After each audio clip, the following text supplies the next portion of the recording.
Alam mo po, nag-abroad ka, matutunan mo kung paano maging madamot. Bakit? Kasi alam mo kung paano kitain yung pera sa abroad. Dito rin nagbabago ang ugali ng isang tao.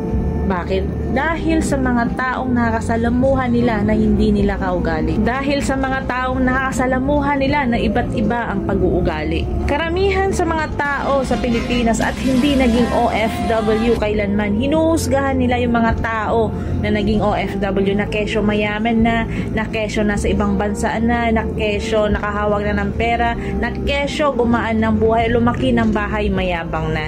Hinuhusgahan nila agad kung ano yung nakikita nila sa'yo. Hindi nila alam yung buong dahilan at buong kwento kung bakit ka nagkaroon ng ganito. Sa ating mga Pilipino or yung ibang Pilipino, bakit kaya hindi na maalis yung ugali nilang panghusga at inggit? Yung tipong wala naman silang ambag sa buhay mo, wala naman silang naitulong sa'yo, wala naman silang nagawang maganda para sa'yo, pero sila pa yung number one na nininira sa'yo. Sa mga ganitong klaseng tao na wala namang ambag sa buhay mo, na wala namang naitulong sa'yo, na wala namang magandang nagawa para sa'yo, huwag mo silang pansinin. Kung ano yung magandang plano mo sa buhay mo, ipagpatuloy mo lang. Kasi kung magpapa-apekto ka, ikaw rin ang talo. May pangarap ka sa buhay mo, may gusto kang marating sa buhay mo, bakit ka magpapa-apekto sa mga sinasabi nila? Bakit ka magpapa-apekto sa mga ginagawa nila?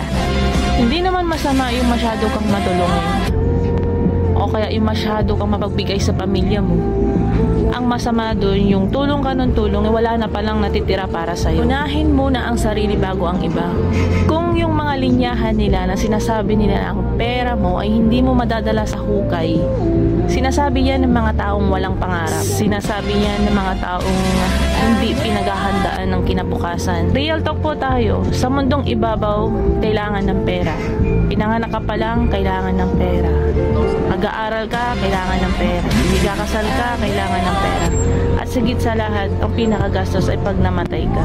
Kaya hanggat may trabaho or kumikita ka pa, mag-ipon para sa sarili. Paghandaan ng kinabukasan. Hindi ko tinuturo kung paano kayo maging madamot sa kapwa nyo.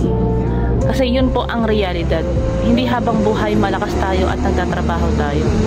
Dahil pagdating ng araw, kakailanganin mo ang perang pinagpagod.